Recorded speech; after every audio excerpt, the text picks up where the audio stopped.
Assalamualaikum warahmatullahi wabarakatuh. Saya cuma mau nanya gimana kita bisa, ini mungkin agak di luar ya, cuman gimana cara kita bisa nyimbangin ilmu agama sama ilmu ilmu lainnya gitu. Kan misalkan kayak ilmu lain kan dasarnya ada banyak yang kuat juga, tapi ilmu agama juga dasarnya kuat gitu. Misalkan kayak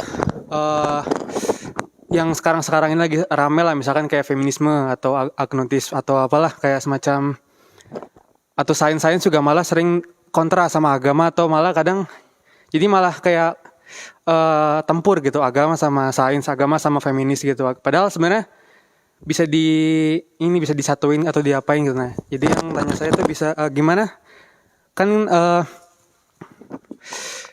untuk memilih itu kan sesuai ilmu kita gitu kan, sesuai pengetahuan kita. Nah, gimana kita nyimbangin agama sama ilmu lainnya gitu. Terima kasih.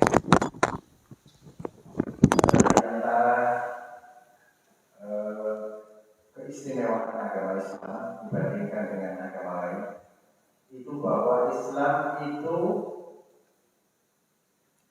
menyatakan diri mendukung ilmu pengetahuan, mendukung perkembangan ilmu pengetahuan, penemuan-penemuan, dan menyatakan bahwa agama itu tidak akan pernah bertentangan dengan ilmu pengetahuan selama ilmu pengetahuan itu diperoleh dengan jalan yang benar. Jadi begini, kita bicara sedikit tentang epistemologi. Epistemologi itu adalah ilmu tentang bagaimana kita memperoleh pengetahuan, ilmu tentang bagaimana kita memperoleh ilmu. Ya. Jadi sumber-sumber ilmu itu banyak. Sains itu didasarkan pada pengamatan, eksperimen, dan rasionalisasi. Filsafat itu didasarkan pada rasionalisasi murni, rasional murni, pemikiran murni. Agama itu didasarkan pada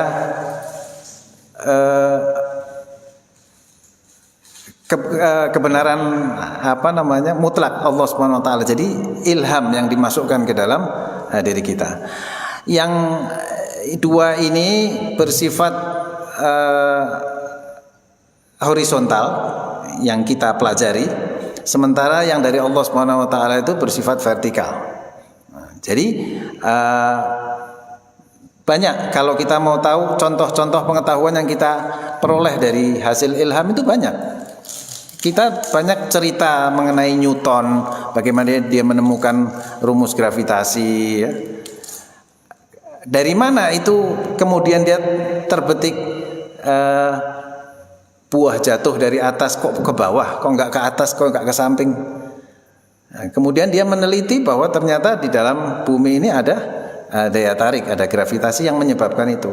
Dan dia kemudian terbukti ketika semakin kita jaraknya jauh dari bumi, semakin kecil tarikan gravitasinya. Kemudian banyak eksperimen-eksperimen ketika tidak ada hambatan udara di ruang hampa, dua benda diturunkan bersamaan akan jatuh bersamaan, kapas dengan besi. Sekarang kalau kita jatuhkan kapas dengan besi, pasti besi dulu yang jatuh, kapas belakangan. Sebabnya apa? Karena kapas lebih banyak bergesekan dengan udara daripada besi. Nah, ketika ruangan itu tidak ada udara, hampa sama sekali, maka kapas dan besi akan jatuh bersamaan. Dan itu kemudian dilakukan eksperimen seperti itu dan dibuktikan ternyata benar, misalkan. Nah, jadi sains dan teknologi itu diperoleh, kesimpulan kebenarannya itu diperoleh berdasarkan pengamatan, observasi, eksperimen, percobaan. Kemudian kita itu empiris, ya. Kemudian kita dapat kesimpulan. Nah, betapapun itu kebenaran sains itu tetap bersifat relatif sementara. Selama belum ada bukti baru berdasarkan pengamatan baru dan observasi dan eksperimen baru yang membuktikan bahwa teori itu salah, maka teori itu masih dianggap benar. Tapi ketika ada teori yang baru yang membuktikan bahwa teori itu salah, yang ini yang benar, ini jadi salah. Jadi kebenarannya bersifat relatif selama itu belum ada penemuan baru yang membatalkan itu. Tapi Islam itu tidak menganggap itu sebagai sesuatu kekeliruan atau sesuatu yang harus dipertentangkan dengan agama, sama sekali enggak. Ya.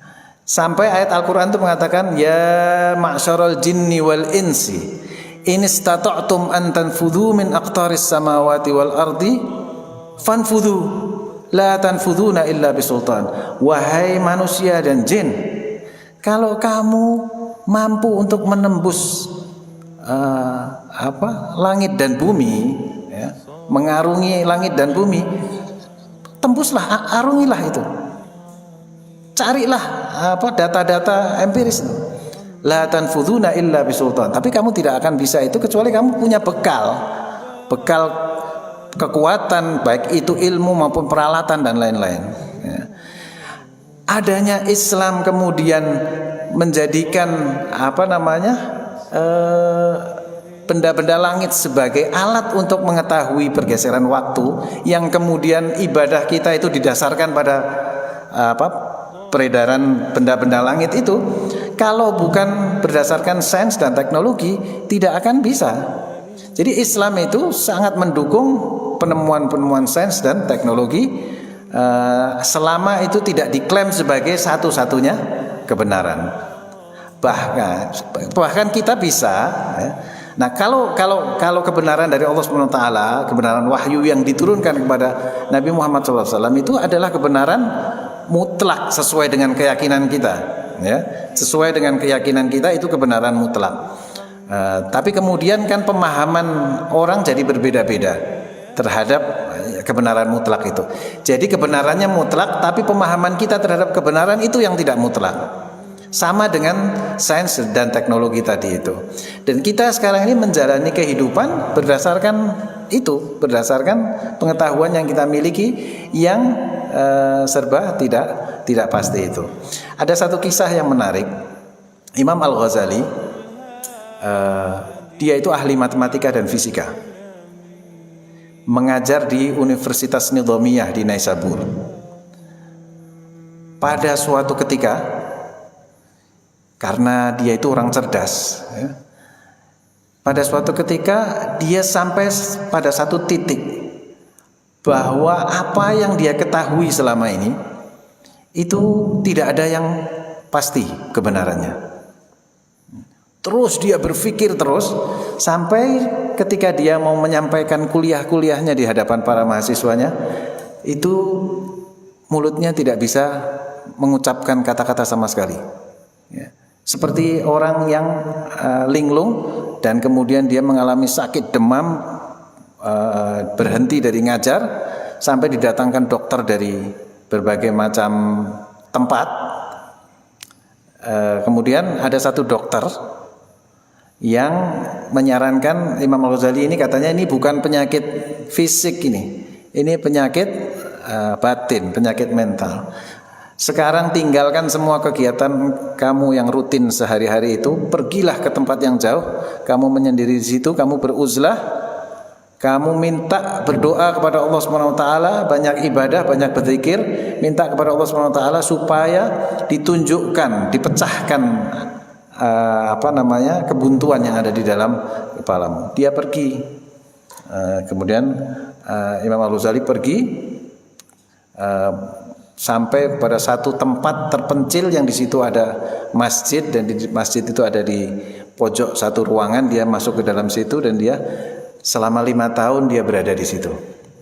Sampai kemudian dia keluar dari tempat itu, dia menulis kitab yang judulnya Al-Munqidh Minadh Dhalal, penyelamat dari kesesatan. Di dalam kitab itu dia menyimpulkan bahwa jalan yang dipilih oleh para ahli tasawuf yang mencari ketenangan hati dan kebenaran itu melalui pembersihan hati, pembersihan diri, membersihkan diri dari kesombongan, dari takabur, dari merasa benar sendiri dan lain-lain. Itu membersihkan hati, itu menyebabkan hati terbuka, dan setelah terbuka itu Allah Subhanahu wa taala memasukkan keyakinan ke dalam diri kita, ya. Kalau kita sudah kemasukan keyakinan itu, kita sudah tidak ragu lagi melihat fenomena alam ini. Nah, pandangan kita apakah karena apa? Observasi empiris, eksperimen itu tidak lepas dari kelemahan-kelemahan si pengamatnya. Bagaimana mungkin tongkat yang masuk ke dalam air kelihatan bengkok, ya, di mata kita, kalau tidak dibetulkan oleh rasio kita, maka pengamatan kita salah. Pengamatan yang salah dibetulkan oleh rasio kita. Oh, ini bukan tongkatnya yang bengkok, tapi mata kita yang tidak bisa melihat kenyataan. Ketika kita melihat bintang yang jauh itu kecil, ya, rasio kita mengatakan bahwa mata kita yang keliru. Itu ukurannya bukan sekecil itu. Itu kecil karena itu jauh dari mata kita. Itu rasio yang membetulkan. Nah, filsafat kemudian berkembang, ya. Oh, ternyata rasio yang filsafat pun itu juga spekulasi. Jadi tidak semua pemikiran itu didasarkan akan selalu benar, tapi boleh jadi suatu ketika akan keliru. Banyak perkembangan filsafat dibetulkan juga oleh orang-orang setelahnya. Ada aliran eksistensialis, ada aliran masyaiyah, peripatetik, ya. Ada isyraqiyah, iluminasionisme, dan itu membetulkan pemikiran-pemikiran yang keliru dari filsafat-filsafat sebelumnya. Seperti itu juga. Jadi agama ini adalah mix, percampuran antara sains, filsafat, dan wahyu, kebenaran wahyu. Dengan itu semua kita berjalan. Kita ini tidak bisa beribadah kalau tidak pakai sains, teknologi, tidak bisa. Rasio juga nggak bisa kita memahami agama nggak pakai akal, nggak pakai rasio. Betapa banyaknya ayat Al-Quran mengatakan afala taqilun, afala tatafakkarun. Kenapa kamu tidak berpikir? Kenapa kamu tidak menggunakan akal? Gitu.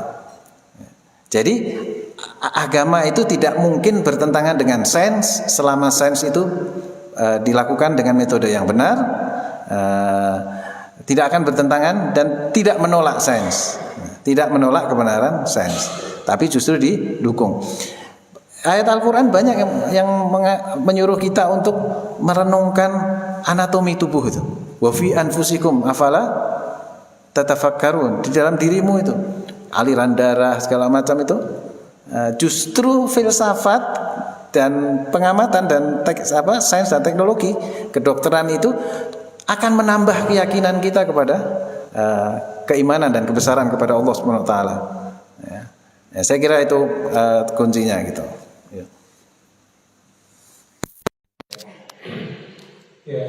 Terima kasih. Jadi ya sebenarnya semua ilmu, semua pengetahuan itu ya sebenarnya Allah Subhanahu wa taala. Jadi bagaimana kita mendapatkannya itu yang berbeda-beda. Ada yang dari wahyu, ada yang dari pengamatan, ada dari berbagai macam. Tapi semua itu adalah ilmu itu, ya ilmu, sumber ilmu itu Allah SWT.